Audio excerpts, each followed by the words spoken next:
Baik, selamat pagi untuk kita semua.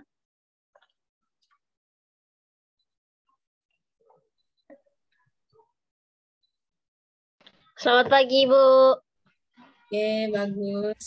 Apa kabar kalian semua? Kabar baik, Ibu. Baik, Ibu.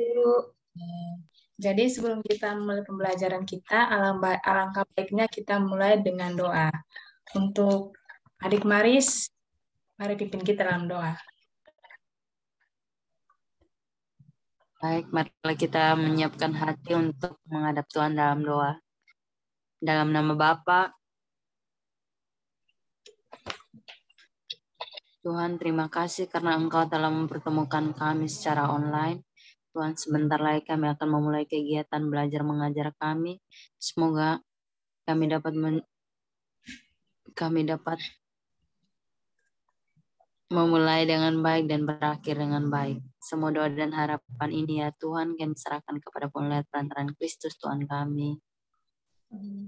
Amin. Amin. Bapak. Oke, terima kasih untuk adik Maris yang sudah memimpin kita dalam doa. Jadi kita mulai saja pembelajaran. Hari ini kita akan belajar tentang sumber daya alam. Nah, mungkin dari adik-adik ada yang tahu apa itu sumber daya alam?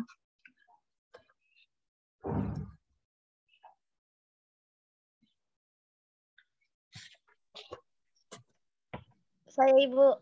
Oke, silakan adik Fani.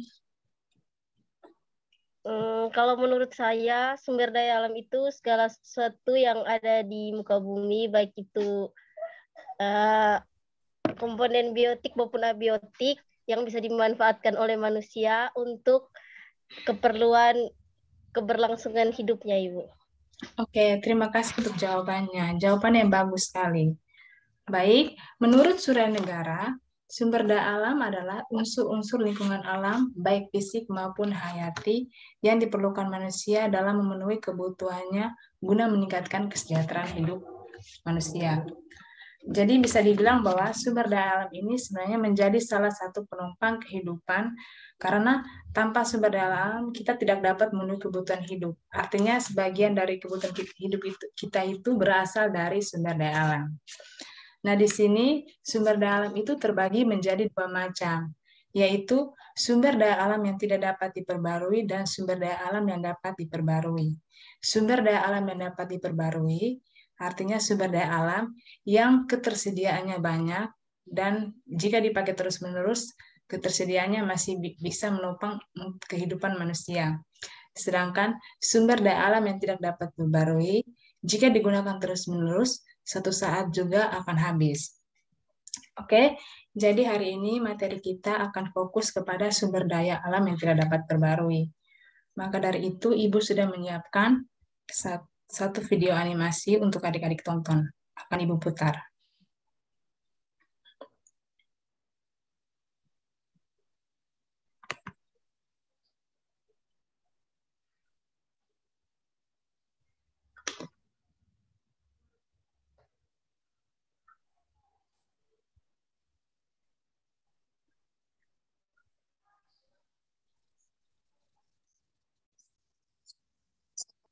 Maka adik-adik bisa melihatnya?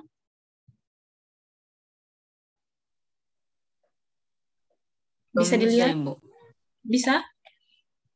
Belum bisa, Tidak Ibu. kelihatan, Ibu. Tidak bisa? Oh, sabar.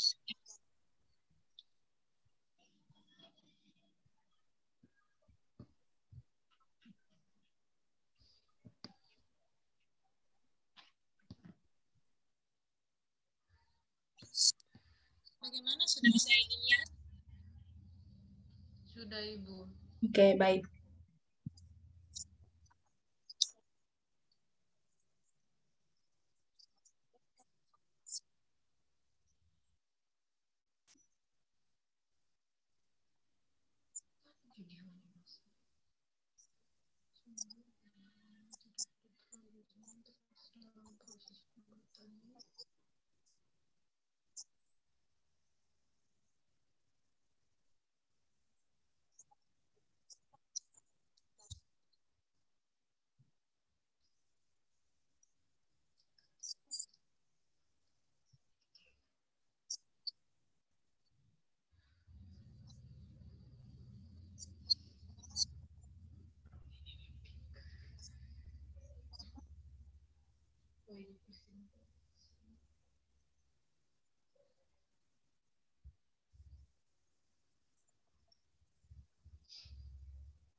Baik, apakah adik-adik tadi bisa melihat kan muncul kan adik-adik?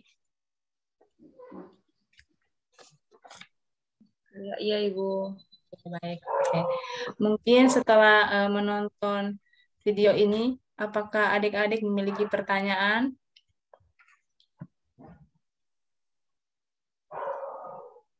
Tidak ada, Ibu.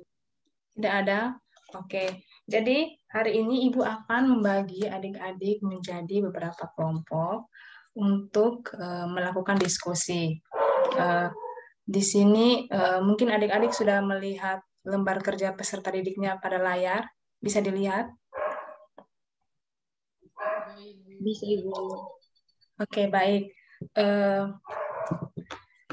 nanti Ibu sudah kirimkan melalui Zoom chat LKPD ini dan juga buku online juga sudah Ibu kirimkan sebagai sumber referensi. Jadi nanti Ibu berikan waktu untuk adik-adik mengerjakannya. Baik, waktu dan kesempatan Ibu berikan kepada adik-adik untuk mengerjakan LKPD ini. Ibu mau tanya, Ibu, waktunya tuh berapa menit, Ibu? Waktunya 20 menit. Baik, Ibu, terima kasih. Baik, Ibu.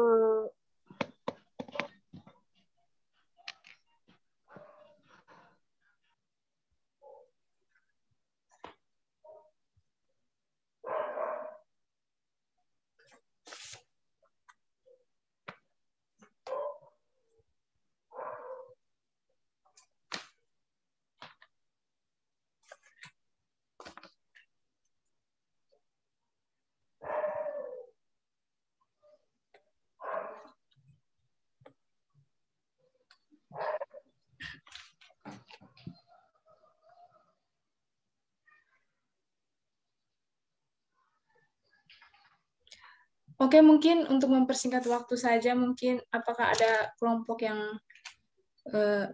sudah mengerjakannya? Mungkin kelompok 1 barangkali.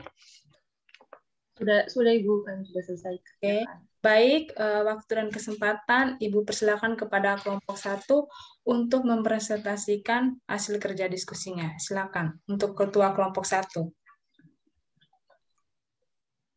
Terima kasih atas kesempatan yang diberikan.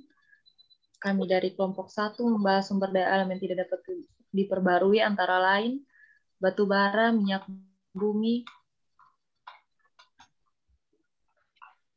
batu bara dan minyak bumi.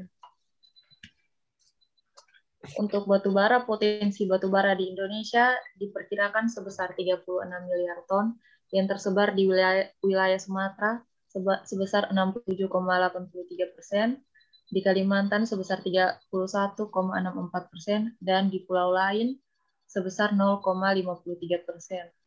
Persebaran batu bara ditemukan di belahan bumi utara, sedangkan di daerah tropika dan belahan bumi selatan ketersediaannya tidak terlalu banyak. Batu bara di Indonesia sendiri banyak dijumpai di Sumatera, Kalimantan, Jawa, Sulawesi, dan Papua. Pemanfaatan batu bara biasanya digunakan untuk kepentingan bahan bakar industri semen, pembangkit listrik tenaga uap atau PLTU, pembakaran batu gamping, batu bata, dan genting. Yang berikut minyak bumi. Potensi minyak bumi di Indonesia terdapat di 60 cekungan. Cekungan yang banyak mengandung minyak bumi adalah cekungan yang terdiri atas sedimen tersier. Di Indonesia, cekungan sedimen tersier terdapat di 2 wilayah, yaitu wilayah barat dan wilayah timur. Persebaran cekungan sedimen tersier di wilayah barat terdapat di wilayah-wilayah sebagai berikut. Yang pertama, wilayah Sumatera. Cekungan sedimen tersier Sumatera bagian utara meliputi Nagro Aceh Darussalam dan Sumatera Utara. Terdiri dari Telaga Said, Tangai, Tanjung Miring Barat, dan Sukaraja. Cekungan sedimen tersier Sumatera bagian tengah meliputi Riau Daratan, yaitu Minas, Duri, dan Lirik. Dan Riau Kepulauan seperti Bunguran, Anambas, dan Tarempa. Cekungan sedimen tersier Sumatera bagian selatan meliputi Jambi dan lepas pantai Tanjung Jabung, Sumatera Selatan. Cekungan sedimen tersier intermontana meliputi wilayah yang memanjang di sebelah barat Pegunungan Bukit Barisan yang meliputi ladang minyak di lepas pantai Meulabo dan lepas pantai Tapak Tuan. Di wilayah Jawa, terdiri dari Jawa Barat mencakup lepas pantai barat Laut Jawa dan cekungan Sunda. Jawa Tengah meliputi cekungan Cepu, lepas pantai Pekalongan, lepas pantai Rembang. Untuk di Jawa Timur meliputi delta Sungai Berantas, lepas pantai Bawean, lepas pantai Madura, Sampang, serta di lepas pantai utara Bali. Untuk wilayah Kalimantan, cekungan sedimen tersier Ketungau dan Melawi terdapat di daerah perbatasan Kalimantan Barat dan Kalimantan Tengah. Cekungan sedimen tersier Kalimantan Timur terdapat di Ataka, Serang, Melahin, Kerindingan, Sepinggan, Kutai, Samboja, Sangatta, Sanga-Sanga, Nilam, Pulau Tarakan, dan Pulau Bunyu. Persebaran cekungan sedimen tersier di wilayah timur terdapat di wilayah-wilayah sebagai berikut, yakni wilayah Sulawesi, terdapat di Subang. Cekungan sedimen tersier Sulawesi Tenggara terdapat di Wowoni dan Buton. Sedangkan cekungan sedimen tersier Selat Makassar terdapat di Masalima, Popodi, Papalang, Donggala, Taritip, Jangeru, dan Tanjung Aru. Untuk wilayah Maluku dan Nusa Tenggara, cekungan sedimen tersier di Nusa Tenggara terdapat di Laut Sawu. Sedangkan cekungan sedimen tersier Maluku terdapat di Pulau Seram, dengan pusatnya di Bulau, Bangai Sula, Pulau Buru, lepas pantai utara, Pulau Seram, lepas pantai Barakan di Laut Arafuru, dan lepas pantai Pulau Leti. Untuk wilayah Papua, terdapat di Sorong, Babo, Klamono, Kasim, Tamulai, Sabaku, dan Berau. Bintuni, Misol, dan lepas pantai Jayapura. Untuk pemanfaatan minyak bumi, diolah sebagai bahan bakar minyak, sebagai bahan bakar untuk kendaraan, bahan bakar non-minyak yang digunakan sebagai pelumas mesin, sebagai sumber gas cair yang dihasilkan dalam bentuk LPG, dan sisa hasil pengolahan minyak bumi yang terakhir yang berupa bitumen atau aspal dan lilin, yang dimana aspal banyak digunakan untuk pembuatan jalan, tanggul, bangunan air, bahan isolasi pelapis anti korosi dan korosi pada logam, dan bahan campuran pembuatan briket batu bara. Adapun lilin banyak digunakan untuk penerangan, kertas pembungkus, semir, pengkilap lantai, dan mebel. Sekian dari hasil kerja kami. Waktu dan kesempatan saya berikan kembali kepada Ibu. Oke, bagus sekali untuk kelompok 1 atas jawabannya, bagus sekali.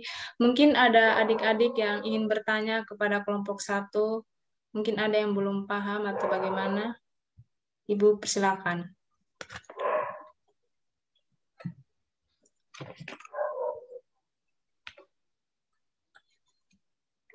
Apakah mungkin adik Maris ingin bertanya kepada kelompok 1?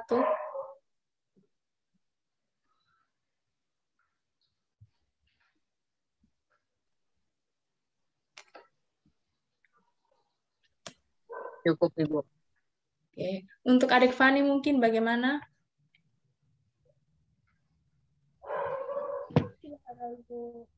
Sudah cukup, pas? Sudah mengerti, Bu. Oke. Baik, kita terima kasih kepada kelompok 1 yang sudah mempresentasikannya. Hasil presentasinya sangat bagus sekali. Oke, jadi mengingat waktu kita yang singkat ini, untuk hari ini cukup kelompok 1 saja yang akan mempresentasikan hasilnya. Nanti minggu depan kelompok 2, dan seterusnya akan mempresentasikan hasil jawabannya. Untuk sebelum menutup atau mengakhiri pembelajaran ini, Ibu memberikan kesempatan mungkin kepada adik-adik untuk memberikan kesimpulan atas pembelajaran hari ini. Silakan. Mungkin ada yang ingin memberikan kesimpulan? Saya Ibu. Oke, baik. Untuk adik Fani, silakan. Maaf Ibu, ada gangguan jaringan Ibu bagaimana? Ibu persilakan untuk adik Fani memberikan kesimpulan atas pembelajaran hari ini. Ya, baik, jadi kesimpulan pembelajaran hari ini, sumber daya alam adalah segala sesuatu yang bisa diambil atau dimanfaatkan dari alam karena memiliki nilai manfaat untuk memenuhi kebutuhan manusia. Sumber daya alam dibagi menjadi dua, yaitu sumber daya alam yang dapat diperbaharui atau sumber daya alam yang persediaannya di muka bumi tidak akan pernah habis, dan sumber daya alam yang tidak dapat diperbaharui, yang jika digunakan, persediaannya suatu saat akan habis. Oke, bagus sekali untuk adik Fani. Terima kasih untuk kesimpulannya. Baik adik-adik, karena kita sudah berakhir, jadi sebelum kita mengakhiri pembelajaran kita, alangkah baiknya kita mengakhiri dengan doa penutup. Untuk adik Maris, diberikan kesempatan untuk membawa kita dalam doa penutup. Silakan.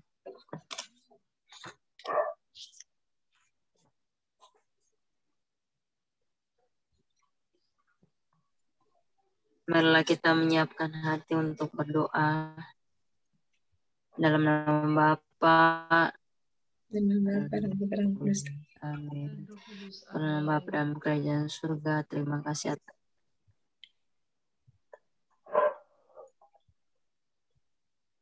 karena Bapa dalam kerajaan surga, terima kasih atas berkat-Mu sehingga kami dapat memulai kegiatan belajar mengajar dengan baik dan berakhir dengan baik. Semoga apa yang kami dapat bermanfaat untuk kedepannya. Semua doa dan harapan ini ya Tuhan kami sampaikan kepada mulut perantara Kristus Tuhan kami. Amin. Amin. Nama Bapa, Putra dan Roh Kudus. Amin. Terima kasih untuk adik Maris. Selamat pagi untuk kita semua. Sampai bertemu di pertemuan selanjutnya. Sampai bertemu lagi. Selamat pagi Ibu, terima kasih. Terima kasih Ibu. Terima kasih.